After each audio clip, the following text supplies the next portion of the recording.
How to stop people-pleasing. Yes, I'd love to help with that. Meanwhile, inside your head, I have no time for this. I'm already overwhelmed, and I really don't want to do it. If this sounds familiar, you're not just being helpful, you're people-pleasing, and it's slowly destroying your life. Hey everyone! Today we're talking about one of the most socially acceptable forms of self-sabotage, people-pleasing. On the surface, it looks like you're just being nice, helpful, and considerate. But underneath, you're sacrificing your own needs, boundaries, and authenticity to avoid conflict or rejection. I'm going to show you exactly why people-pleasing is so addictive, the hidden costs you're paying, and most importantly, how to break free without becoming a selfish person. Disclaimer: this content is for educational purposes only and is not a substitute for professional mental health treatment. If you're experiencing severe anxiety or mental health concerns, please consult with a qualified mental health professional. What people-pleasing really is. People-pleasing isn't actually about being nice to others. It's about managing your own anxiety around rejection, conflict, or disapproval. It's a survival strategy you learned, probably in childhood, to feel safe and accepted. Here's the difference. Genuine kindness comes from choice and abundance. People-pleasing comes from fear and scarcity. When you're genuinely kind, you help because you want to and you're able to. When you're people-pleasing, you help because you're afraid of what happens if you don't. The key indicator: how you feel afterward. Genuine kindness leaves you feeling good.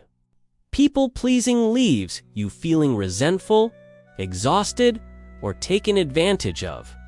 The hidden costs of people-pleasing. Let's talk about what people-pleasing is actually costing you. Your time and energy. You're constantly overcommitted, exhausted, and running on empty because everyone else's needs come first. Your authentic relationships. Okay. People don't know the real you. They only know the version of you that agrees with everything and never has needs. Your self-respect. Deep down, you start to resent yourself for not standing up for your own needs. Your goals and dreams. Your own projects, goals, and aspirations take a back seat to everyone else's requests. Your peace of mind. You're constantly anxious about disappointing people or saying the wrong thing. The irony?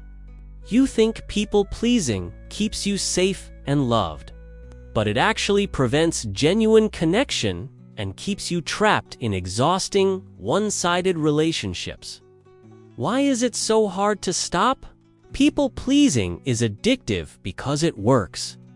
In the short term, when you say yes to everything, people do like you, they do appreciate you, and they do come to you for help.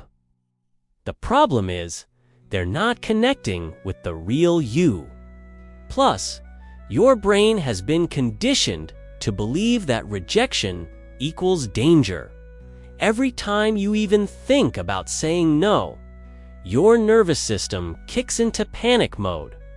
Your brain literally interprets potential disappointment as a threat to your survival.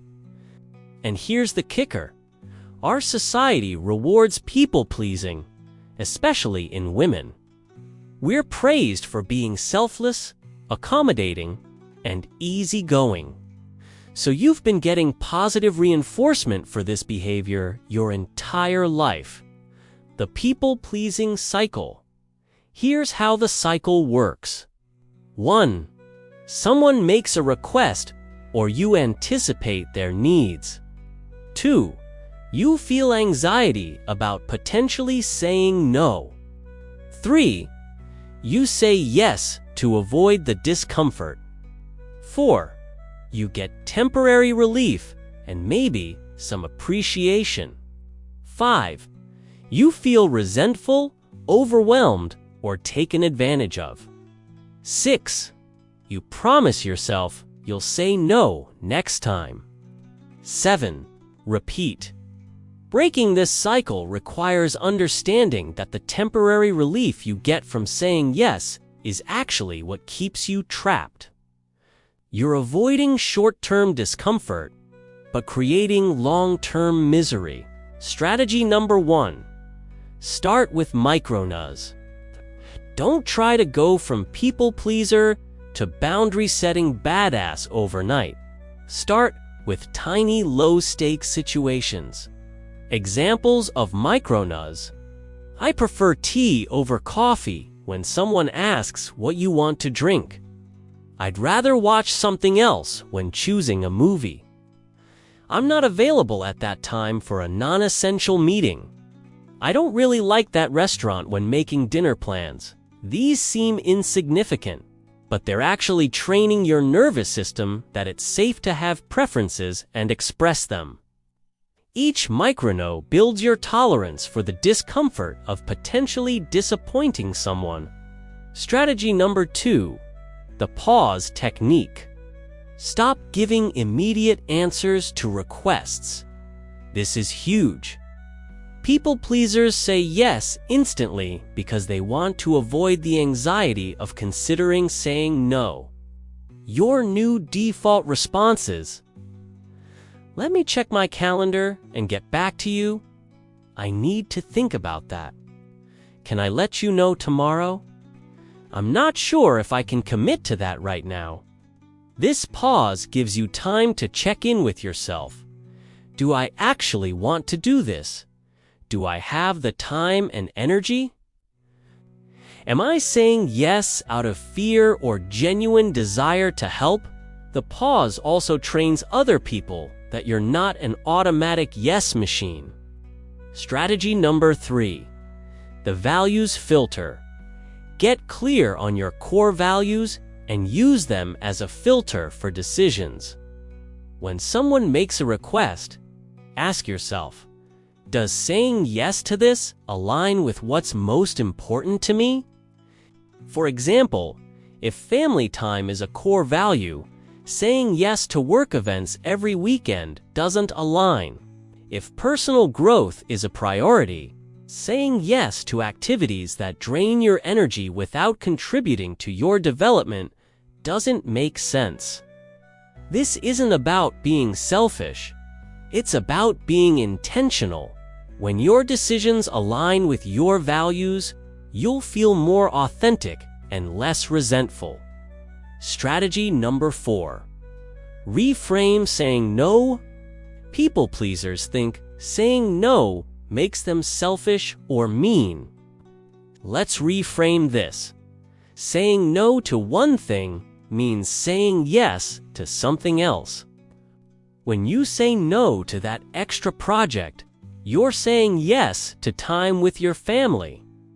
When you say no to that social event you don't want to attend, you're saying yes to rest and recharging.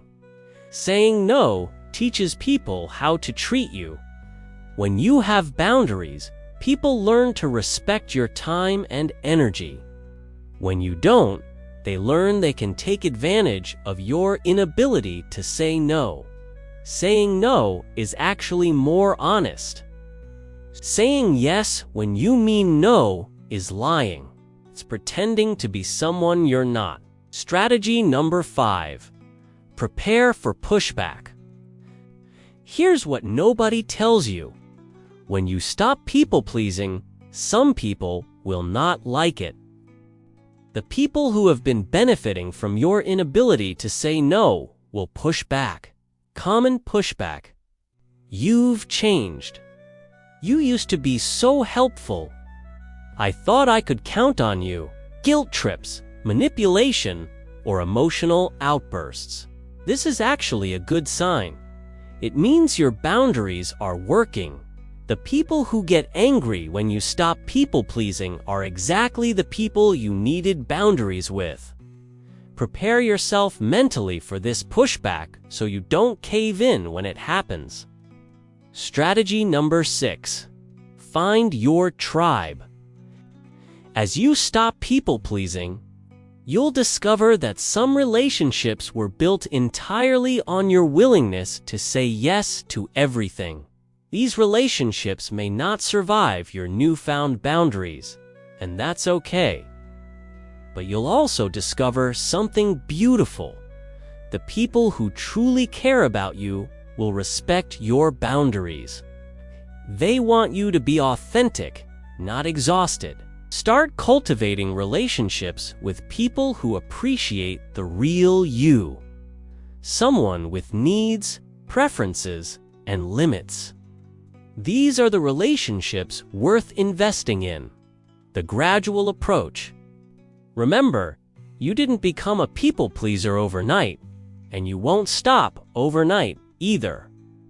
Be patient with yourself as you build this new muscle. Week 1 to 2, practice micro-nudges in low-stakes situations.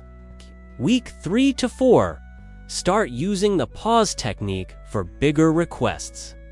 Month 2, begin applying the values filter to your decisions. Month 3, hold your boundaries even when people push back. Expect some discomfort. Expect some guilt. Expect some people to be unhappy with you. This doesn't mean you're doing anything wrong. It means you're finally doing something right. What authentic helping looks like. Stopping people-pleasing doesn't mean becoming selfish or unhelpful. It means becoming more intentional about how you help. Authentic helping comes from genuine desire, not fear, respects your own capacity and limits, doesn't leave you feeling resentful, is sustainable long-term, allows you to give from abundance, not depletion. When you help because you choose to, not because you feel obligated, your help is more valuable and more appreciated. Dealing with guilt. Let's talk about the guilt, because it's coming.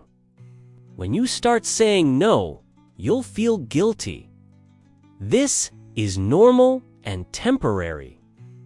Remember, guilt is not a reliable indicator that you're doing something wrong.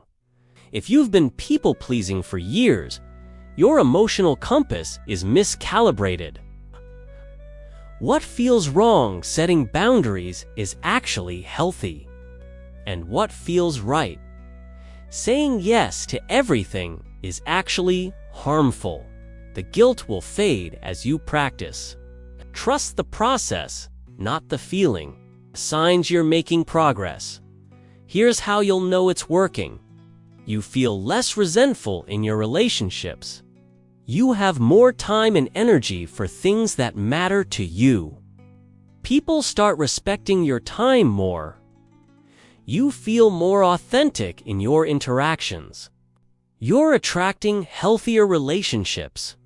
You can say no without a huge emotional drama. You feel proud of yourself instead of ashamed. These changes might be gradual, but they're life-changing. People-pleasing might have kept you safe when you were younger, but it's keeping you trapped now.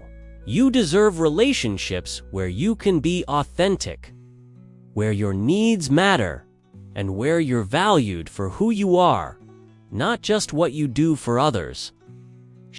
What's one micro-no you can practice this week? Share it in the comments. Let's support each other in building healthier boundaries. And if this video resonated with you, give it a thumbs up and subscribe for more content about authentic living and healthy relationships. Remember, saying no to others means saying yes to yourself. And you're worth saying yes to.